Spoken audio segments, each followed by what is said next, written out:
দর্শক, the great world শোতে স্বাগত জানাচ্ছি। পুরো অনুষ্ঠানে আপনাদের সঙ্গে আছি আমি রওজায়ে জাবিদা ঐশী। নাচ, গান, নাটক, চলচ্চিত্র থেকে শুরু করে হালের ফ্যাশন জগৎ, নানা মাত্রিক আয়োজন নিয়ে সাজানো হয়েছে আমাদের এই অনুষ্ঠান। চীনের প্রাকৃতিক সৌন্দর্য, সাংস্কৃতিক ঐতিহ্য, উন্নত সমৃদ্ধ এবং বৈচিত্র্যময় জীবনধারার গল্প আপনাদের সামনে তুলে ধরব।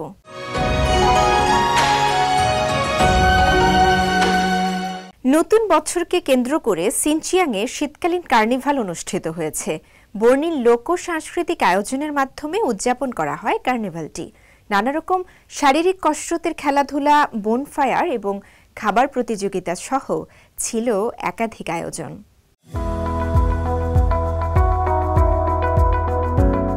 উত্তর পশ্চিম চীনের উইগর স্বায়ত্তশাসিত অঞ্চল সিনচিয়াংয়ে নতুন বছরের শীতকালীন কার্নিভাল অনুষ্ঠিত হয়েছে। এতে পর্যটকদের আকৃষ্ট করতে শুভ্র তুষারে ঢাকা এলাকা জুড়ে বিভিন্ন ধরনের রঙিন লোক কার্যক্রমের আয়োজন করা হয়। তাদের লোকসাংস্কৃতিক ঐতিহ্যের অংশ রোমাঞ্চকর খেলাধুলা। সাধারণত শীতকালীন এই ধরনের আয়োজনে শারীরিক কসরতযুক্ত খেলাধুলা বেশি থাকে। এসব খেলার মাধ্যমে আনন্দের উষ্ণতা ছড়িয়ে যায় পর্যটকদের মধ্যে। আলতাই সিটির সুয়েতো বা স্নো ক্যাপিটাল গ্রামে ভেড়ার ঐতিহ্যবাহী খেলা দেখানো হয়। এটি সাহসীর প্রতিযোগিতা নামেও পরিচিত। স্থানীয় নববর্ষ উদযাপনের একটি বিশেষ আকর্ষণ এই খেলা। গেমটিতে শক্তিশালী এবং চটপটে রাইডাররা তুষারের মধ্যে ঘোড়ার পিঠে চড়ে ভেড়া ছিনিয়ে নিতে প্রতিদ্বন্দ্বিতা করেন। রাইডার্সদের শ্বাসরুদ্ধকর ঘোড়সওয়ার এবং দলগত কার্যক্রম দর্শকদের ভীষণ আনন্দ দেয়। গ্রামটি তার রন্ধন সম্পর্কীয় বৈশিষ্ট্য প্রদর্শনের মাধ্যমে দর্শনার্থীদের আনন্দ দেয়। গরু, খাসি, ভেড়ার মাংস স্থানীয়ভাবে রান্না করে রাখা হয়। সেখানে চলে খাবার খাওয়ার প্রতিযোগিতা।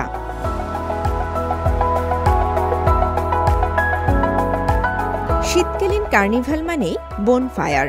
লোকেরা জ্বলন্ত বোনফায়ারের চারপাশে গান গায় এবং নাচ করে, একসাথে আনন্দে মেতে ওঠে। শীতের আয়োজন উপভোগ করতে স্থানীয়রা তো ভিড় করেনি, দূরের পর্যটকরাও ছুটে আসেন সিনচিয়াং। দক্ষিণ সিনচিয়াংয়ের আকসু প্রিফেকচারের পাইছং কাউন্টিও রঙিন লোকজ ক্রিয়াকলাপে ব্যস্ত। এই অঞ্চলের প্রাণবন্ত সংস্কৃতি সবাইকে বিনোদন দেয়। দক্ষিণ পশ্চিম চীনের ছুংছিং থেকে আসা এক পর্যটক চিং সিয়াং, তিনি এখানে এসে তার অভিজ্ঞতার কথা জানান।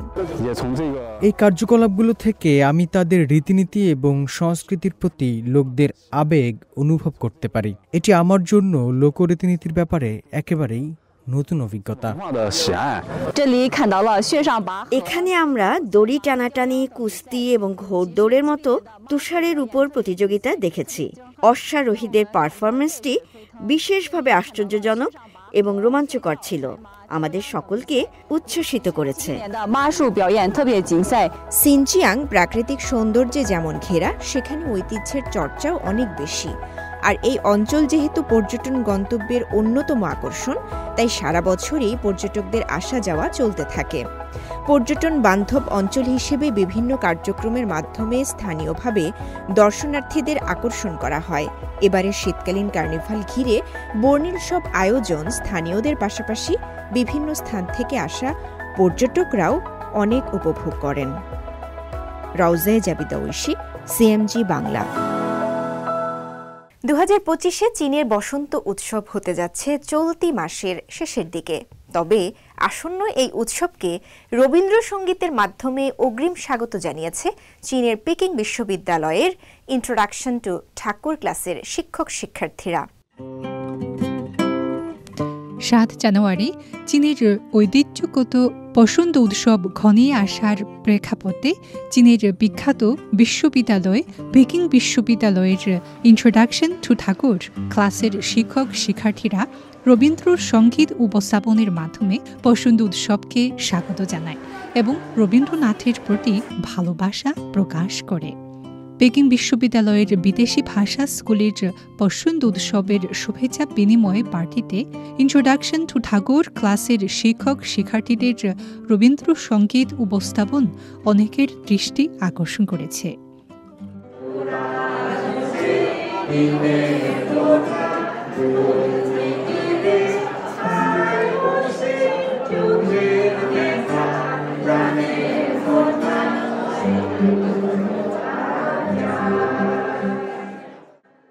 ইন্ট্রোডাকশন টু ঠাকুর ক্লাসের শিক্ষক অধ্যাপক ওয়েলি মিং, বাংলা ভাষার বিশেষজ্ঞ অধ্যাপক শিজিং উ, দক্ষিণ এশিয়ার সঙ্গীত ভক্ত ও চর্চাকারী ইয়াও ছিয়াং এবং ইন্ট্রোডাকশন টু ঠাকুর ক্লাসের উইঘুর জাতির ছাত্রী মুনিলা একসাথে 3টি রবীন্দ্রসঙ্গীত পরিবেশন করেন। এই 3টি গানের চীনা ভাষার অনুবাদ প্রত্যেকের হাতে বিতরণ করা হয়, যাতে দর্শকরা সুরেরা গান উপভোগ করার পাশাপাশি তার অর্থ বুঝতে পারে। অধ্যাপক ওয়েলি মিং পেকিং বিশ্ববিদ্যালয়ের বিদেশি ভাষা স্কুলের অধ্যাপক। তিনি 15 বছর ধরে ইন্ট্রোডাকশন টু ঠাকুর পাঠ্যক্রম চালু করেছেন। রবীন্দ্রনাথ ঠাকুর আমার জীবনের মেন্টর বা গুরু। রবীন্দ্রনাথের চিন্তাভাবনার জগৎ আমাকে গভীরভাবে আকর্ষণ করে। আমি চেয়েছিলাম আমার বিভিন্ন কার্যক্রমের মাধ্যমে রবীন্দ্রনাথের চিন্তাভাবনা যাতে আরও বেশি মানুষের কাছে পৌঁছায়, তার শিক্ষার বা সৌন্দর্যের বা মানুষের জন্য গভীর ভালোবাসার ধারণা আরও বেশি মানুষের কাছে প্রচার করা যায়। সেজন্যই কাজ করে যাচ্ছি। সিএমজি বাংলা বিভাগের একজন প্রবীণ বাংলা ভাষা বিশেষজ্ঞ হিসেবে অধ্যাপক শিজিং উ গত শতাব্দীর 60-এর দশক থেকে বাংলা ভাষা শিখতে শুরু করেন। প্রায় 60 বছর ধরে বাংলা ভাষা চর্চা, অনুবাদ, প্রচার ও শিক্ষাদানের কাজে জড়িত ছিলেন। তখন আমি রবীন্দ্রনাথের রচনাবলী প্রথমে পড়ি, তখন তার রচনাবলী আমাকে খুব অভিভূত করেছেন, আমাকে অনুপ্রাণিত করেছে। অবসর সময় আমি তার অনেক রচনাবলী চীনা ভাষায় অনুবাদ করেছি। অনুবাদ করতে গিয়ে আমি ভেবেছি রবীন্দ্রনাথ ঠাকুর সত্যি একজন প্রতিভাবান প্রভাবশালী লেখক, কাজে আমি তার রচনাবলী খুব ভালোবাসি এবং আরও চীনা পাঠকরা তাকে পছন্দ করেন, তার রচনাবলী পছন্দ করেন, আমি তার জন্য প্রচেষ্টা করি। তিনি সিএমজি থেকে অবসর নেওয়ার পর 2019 সাল থেকে 2.5 বছর ধরে পেকিং বিশ্ববিদ্যালয়ে বাংলা ভাষা শিক্ষাদান করেছেন। তাদের মধ্যে চীনা লোক ছাড়াও, চীনা ছাত্রছাত্রী ছাড়াও জাপানি ছাত্রও আছে এবং হান জাতির লোক ছাড়া বিভিন্ন সংখ্যালঘু জাতির লোক, যেমন উইঘুর জাতির, জাতির আর অন্যান্য উপজাতির লোকও আছে। বাংলা ভাষার উপর তাদের গভীর আগ্রহ দেখে আমি সত্যি অভিভূত হয়েছি। কাজে আমি এই কাজ করতে গিয়ে আমি খুব নিজে গর্ববোধ করি। অধ্যাপক ইয়াও ছিয়াং একজন সঙ্গীত প্রেমিক। তিনি বিভিন্ন বাদ্যযন্ত্র শিখেছেন। তিনি অবসর নেওয়ার পর ভারতের দূতাবাসে তবলা ও হারমোনিয়াম শেখা শুরু করেন। 10 বছরেরও বেশি সময় ধরে তিনি দক্ষিণ এশিয়ার সঙ্গীত চর্চা করে আসছেন।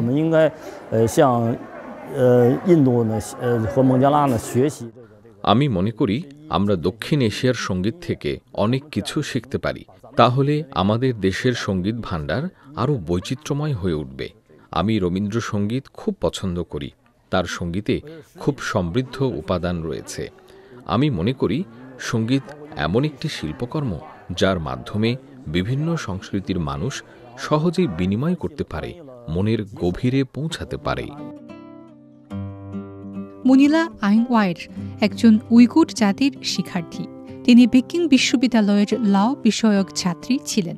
তিনি অধ্যাপক ওয়েলি মিংয়ের ইন্ট্রোডাকশন টু ঠাকুর ক্লাস করেছিলেন। সেই ক্লাস থেকে তিনি রবীন্দ্রনাথ ঠাকুরকে পছন্দ করতে শুরু করেন। ইন্ট্রোডাকশন টু ঠাকুর ক্লাসটি আমার সবচেয়ে পছন্দের ক্লাস ছিল। আমি এই ক্লাস থেকে রবীন্দ্রনাথকে ভালোভাবে জানতে ও বুঝতে শুরু করেছি। তিনি শুধু একজন কবিই ছিলেন না, আমি তার বহু প্রতিভা অনুভব করতে পেরেছি। তিনি একজন জীবনপ্রেমিক, দেশপ্রেমিক। তার উদার মন ও পৃথিবীর প্রতি গভীর ভালোবাসা আমাকে অনেক প্রভাবিত করেছে। আমি অনেকবার রবীন্দ্রসঙ্গীত গেয়েছি। প্রত্যেকবার গাওয়ার সময় অসাধারণ অনুভূতি হয়। রবীন্দ্রসঙ্গীত শুধু সুরেলাই নয়, সহজ ভাষা দিয়ে গভীর অনুভূতি প্রকাশ করতে পারে। তাই তার গান আমার জন্য খুবই অর্থপূর্ণ। পেকিং বিশ্ববিদ্যালয়ের শিক্ষক ও শিক্ষার্থীরা সঙ্গীতের মাধ্যমে সাংস্কৃতিক বিনিময়ের সেতু নির্মাণ করেছেন, যাতে আরও বেশি মানুষ রবীন্দ্রনাথ ঠাকুরের আকর্ষণ অনুভব করতে পারেন এবং চীন বাংলাদেশ ও চীন ভারতের মধ্যে সংস্কৃতি বিনিময় বৃদ্ধি পায়। ফিউচারিস্টিক স্টেজ শো ম্যাকাও 2049 উন্নত প্রযুক্তির সাথে চীনা ঐতিহ্যকে একীভূত করেছে। এটি 8টি অংশে চীনের অবৈষয়িক সাংস্কৃতিক ঐতিহ্যকে তুলে ধরেছে। ম্যাকাওকে শিল্প ও সংস্কৃতির মাধ্যমে নতুনভাবে উপস্থাপন করা এই আয়োজনের লক্ষ্য বলে জানান সংশ্লিষ্টরা।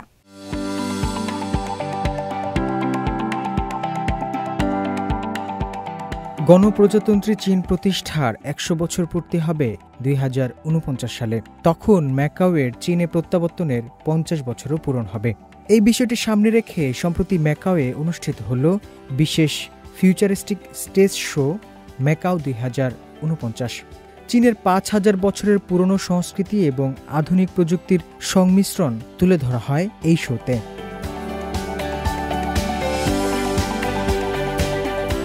পূর্ব ও পশ্চিম চীনের সংস্কৃতির মেলবন্ধন তুলে ধরা হয় এই অনুষ্ঠানে। 8 পর্বের এই শোতে প্রায় 12,000 কিলোমিটারের দীর্ঘ একটি সাংস্কৃতিক যাত্রা ফুটিয়ে তোলা হয়। চীনের ভিন্ন ভিন্ন জাতির সংস্কৃতি, গান, নাচ এবং ঐতিহ্য প্রদর্শন করা হয়।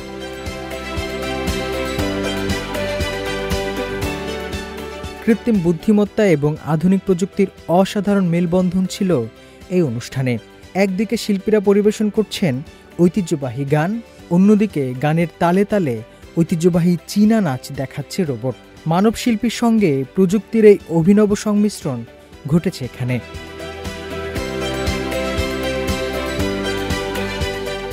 কুইচৌ প্রদেশের মিয়াও জাতির গান এবং উত্তর চীনের জনপ্রিয় ইয়াংজি নাচের পরিবেশনা এই শোকে করেছে আরও আকর্ষণীয়। আলো ছায়ার খেলা, আধুনিক সাউন্ড সিস্টেম এবং প্রযুক্তির সমন্বয়ে এমন এক আবহ তৈরি হয় যাতে দর্শকরা খুব সহজে নিজেদের নিমজ্জিত করতে পেরেছে।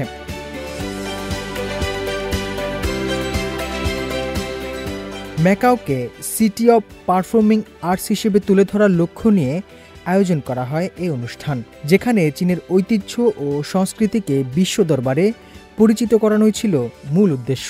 আয়োজকরা আশা করেন এই ধরনের আয়োজনের মাধ্যমে ঐতিহ্যবাহী চীনা গল্পগুলো পরবর্তী প্রজন্মের কাছে পৌঁছে যাবে খুব দ্রুত।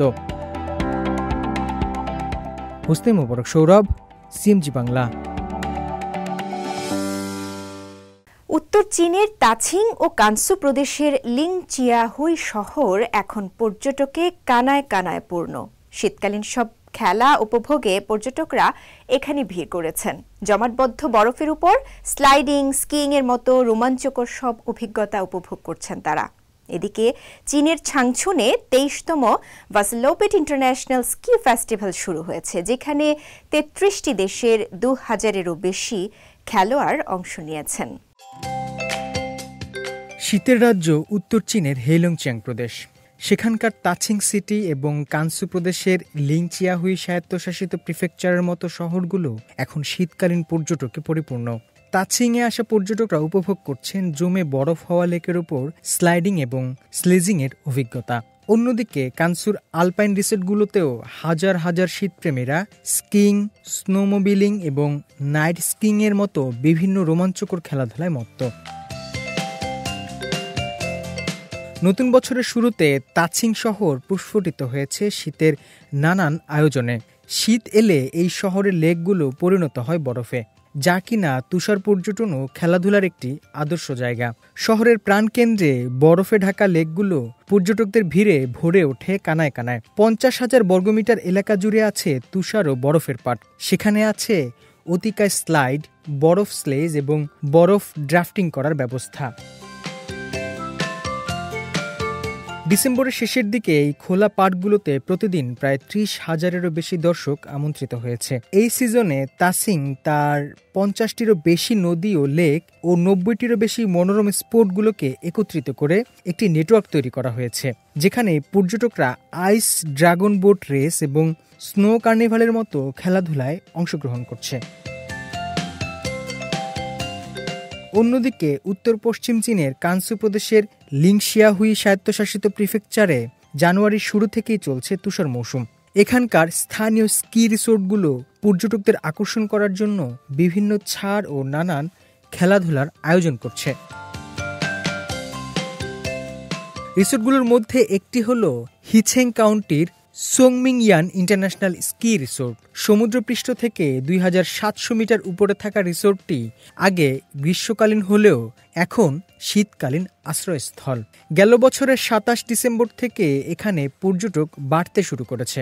সপ্তাহের অন্য দিনগুলোতে পর্যটকের সংখ্যা থাকে 700-র কাছাকাছি এবং ছুটির দিনগুলোয় 1300 ছাড়িয়ে যায়। চলতি মৌসুমে রিসোর্টটি তাদের 16টি স্কি ট্র্যাক নতুন করে সাজিয়েছে, প্রসারিত করেছে পথ এবং স্কিংয়ের অভিজ্ঞতা বাড়াতে নতুন করে ঢালু পথ তৈরি করেছে। আবার নতুনদের স্কি করা শেখাতে প্রশিক্ষকের ব্যবস্থাও করেছে কর্তৃপক্ষ। অন্যদিকে চীনে শুরু হয়েছে 23তম ছাংচুন চিংইউয়েতান ভাসালোপেট ইন্টারন্যাশনাল স্কি ফেস্টিভ্যাল। উত্তর পূর্ব চীনের চিলিন প্রদেশের রাজধানী ছাংচুনে গেল সপ্তাহে শুরু হয়েছে এই উৎসব। সুইডেন, নরওয়ে, ইতালি, ফিনল্যান্ড এবং জার্মানি সহ বিশ্বের 33টি দেশের 2000-এরও বেশি খেলোয়াড় ও স্কিয়াররা জড়ো হন এই প্রতিযোগিতায়। 50 ও 25 kilometre cross country skiing event ছাড়াও এখানে রয়েছে 6 কিলোমিটার, 1.5 কিলোমিটার এবং 300 মিটারের মতো স্বল্প দূরত্বের রেস ট্র্যাক। ভাসালোপেট ইন্টারন্যাশনাল স্কি ফেস্টিভ্যালের উৎপত্তি সুইডেনে। বিশ্বের অন্যতম বড় ক্রস রোড কান্ট্রি ইভেন্ট এটি। ভাসালোপেট চীনের যাত্রা শুরু হয় 2003 সালে। এরপর থেকেই ফেস্টিভ্যালের আন্তর্জাতিক ভেন্যুর তালিকায় সুইডেন, জাপান এবং যুক্তরাষ্ট্রের পরেই জায়গা করে নিয়েছে চীন। মুসলিম মোবারক সৌরভ, সিএমজি বাংলা। চোখ ধাঁধানো উদ্বোধনী অনুষ্ঠানের মধ্য দিয়ে শুরু হয়েছে 41তম হারবিন আন্তর্জাতিক বরফ ও তুষার উৎসব। বরফের শহর হারবিনের এই উৎসব পর্যটকদের অন্যতম আকর্ষণ হয়ে উঠেছে। এদিকে ইনার মঙ্গোলিয়ার স্যান্ডল্যান্ডে একটি রোমাঞ্চকর দৌড় প্রতিযোগিতা অনুষ্ঠিত হয়েছে। এতে গাড়ি রেসার ও দৌড় উৎসাহীরা অংশগ্রহণ করেছেন। আতশবাজি ও ড্রোনের চোখ ধাঁধানো প্রদর্শনীর মধ্য দিয়ে গেল সপ্তাহে শুরু হয়েছে 41তম Harbin International Ice and Snow Festival. উত্তর চীনের হেলুংচিয়াং প্রদেশের রাজধানী হারবিনে আনুষ্ঠানিকভাবে এই উৎসবের সূচনা হয়।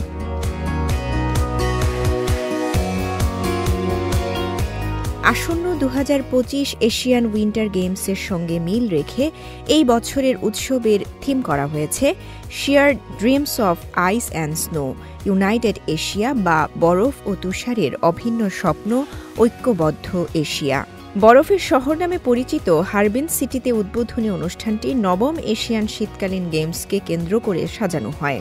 এ সময় গেমসের মাস্কট সাইবেরিয়ান টাইগার, বিনবিন এবং নিনি, ফিগার স্কেটার এবং আইস অ্যাক্রোব্যাট সহ 6টি প্রধান ইভেন্ট এবং এশিয়ান শীতকালীন গেমসের 11টি উপ ইভেন্ট দর্শকদের সামনে উপস্থাপন করা হয়। এছাড়াও উদ্বোধনী অনুষ্ঠানে আনুষ্ঠানিকভাবে প্রকাশ করা হয় ক্রীড়া অনুষ্ঠানের theme song Light Up Asia.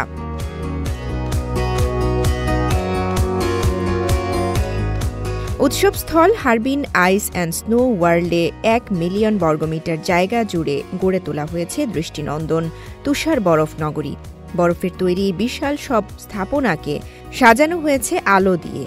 এই ভাস্কর্য উৎসবের থিম হল dream of winter, love among Asia বা শীতের স্বপ্ন, এশিয়ার মধ্যে ভালোবাসা।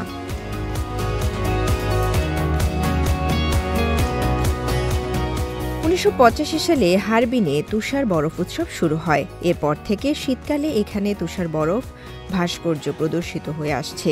এর মাধ্যমে শীতকালে এটি পর্যটকদের অন্যতম প্রধান আকর্ষণে পরিণত হয়েছে।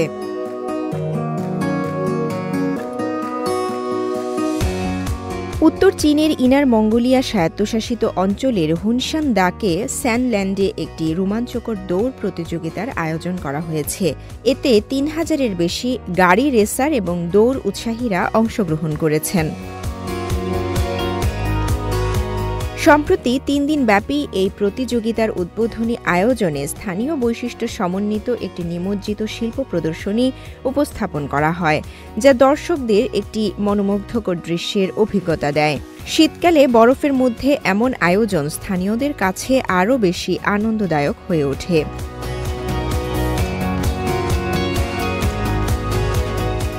এদিকে গাড়ি রেসের পাশাপাশি বিভিন্ন বরফ এবং তুষার অবকাশ কার্যক্রম, রন্ধন অভিজ্ঞতা এবং উটের সৌন্দর্য প্রতিযোগিতা সমন্বিত একটি কার্নিভাল অনুষ্ঠিত হয়।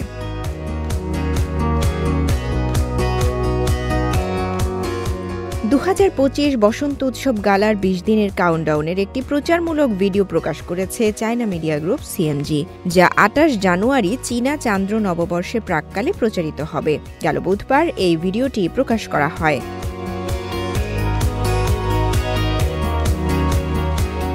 সিএমজির স্প্রিং ফেস্টিভ্যাল গালা বহুল প্রত্যাশিত টিভি কার্নিভাল, যা প্রতি বছরই অনুষ্ঠিত হয়। 1983 সাল থেকে এটি বছর বছর সরাসরি সম্প্রচারিত হয়ে আসছে। বর্তমানে এই গালাটিকে চীনে ঐতিহ্যবাহী চান্দ্র নববর্ষ উদযাপনের একটি প্রধান সাংস্কৃতিক প্রতীক হিসেবে দেখা হচ্ছে।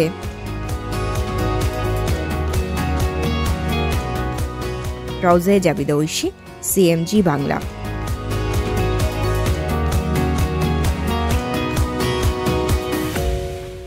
দর্শক, দ্য গ্রেট ওয়াল শো আজ এ পর্যন্তই। আমাদের অনুষ্ঠানটি টেলিভিশনের পাশাপাশি সোশ্যাল মিডিয়ার মাধ্যমে দেখতে www.facebook.com/cmg বাংলা এবং ইউটিউব চ্যানেল সিএমজি বাংলাতে ভিজিট করতে পারেন। পরবর্তী পর্বে নতুন কোনো আয়োজন নিয়ে দেখা হবে আপনাদের সঙ্গে।